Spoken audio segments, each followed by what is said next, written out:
no matter how endearing you think you are, a microaggression is a microaggression. My neck is still a trash bag, so bear with me. Two videos I came across this morning. One of them was by my friend Skylar, who I'm going to tag the video below. And one of them is by Nahada, the one that I'm stitching right now.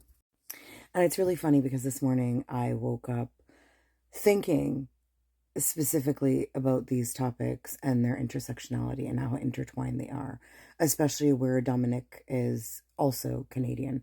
And by the way, I've had Dominic blocked now for years because I could sense in his tone some major problem. The thing about Canada is we love to preach about how nice we are. It is literally the foundation of our marketing. Without the statement of how nice we are, I do not think that people would be flocking to this country the way that they do, because they scream it so loud that it literally casts a shadow on anything. Any of us who are here, who are either the descendants of those who made the move or those who made the move and regret it, are screaming about this nation. And none of it is good. The fact is, tone policing and microaggression go hand in hand.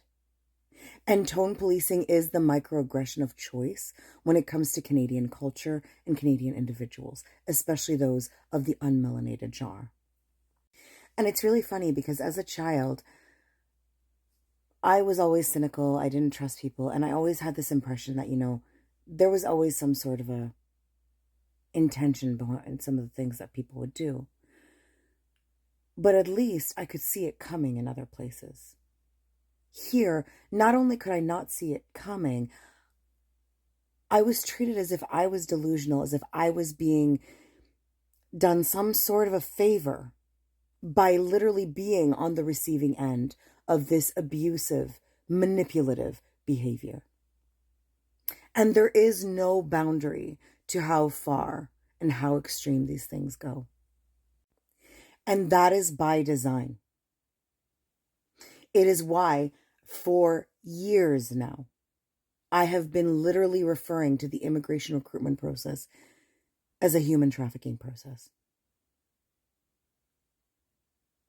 Because by the time people get here,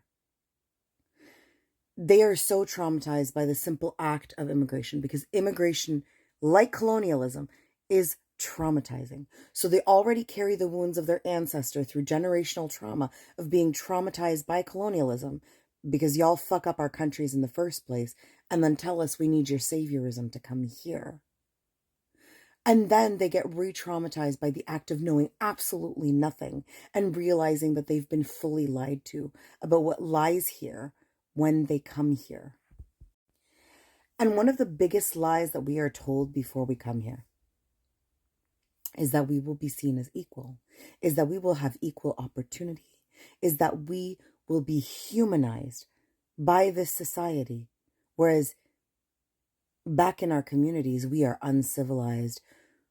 We are not worthy of the successes, that there is a hierarchy that we will never surpass. But when that hierarchy exists here, and two, we are not told the bigger truth, that the population here is deprived and starving and is taught to hate us. Essentially, we are consistently being imported as punching bags. Because if Canadians would realize that the oligarchical elites that run the country are in fact the problem, again, like in every situation globally, we vast outnumber them.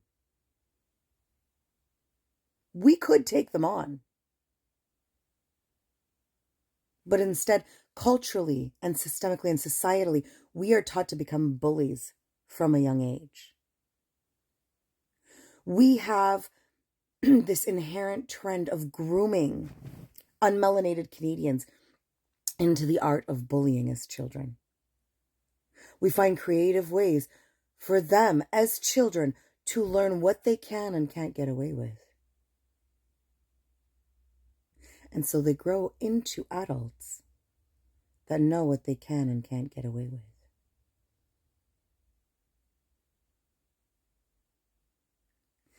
If the violence hasn't escalated, it is not because the people are not capable of violence. Because the fact is, I am living proof that unmelanated Canadians are very capable of violence.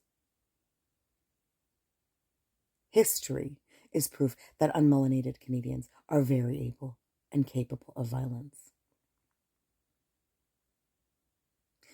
What it does is it allows them to normalize that violence as something they are entitled to do.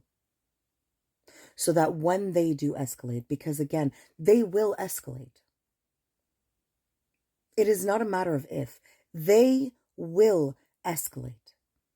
I've seen it in my lifetime multiple times.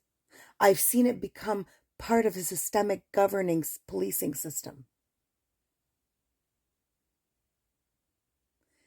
And see that this is normalized on every level. And simultaneously, we're preached tolerance back home, and we come here and we're continued to be told that acceptance is key in Canada. They're not educating the unmelanated. They are grooming us to be tolerant, to do exactly what Dominic is implying that we should do, and that Skylar very clearly calls out in his video. They are enabling unmelanated people to get away with their level of violence by coercing us into being complicit and putting the onus on the victims, us, to be tolerant and forgiving.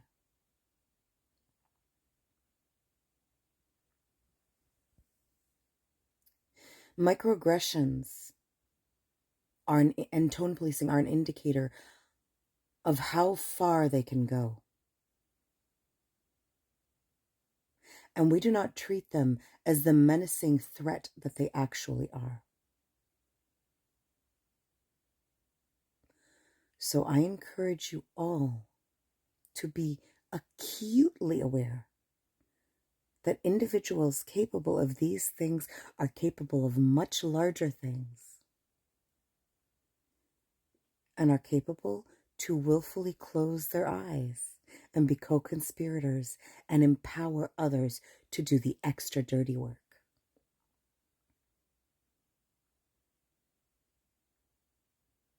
As you look at our neighbors down south and say, we're not that bad yet, I'd like you to see some of the new regulations coming into immigration. What populations they're looking to decrease versus what populations they're looking to increase.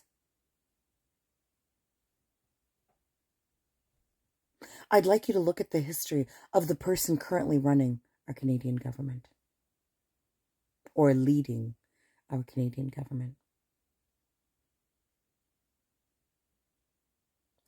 And I invite you to hold yourself accountable, to be honest about the truth with yourself.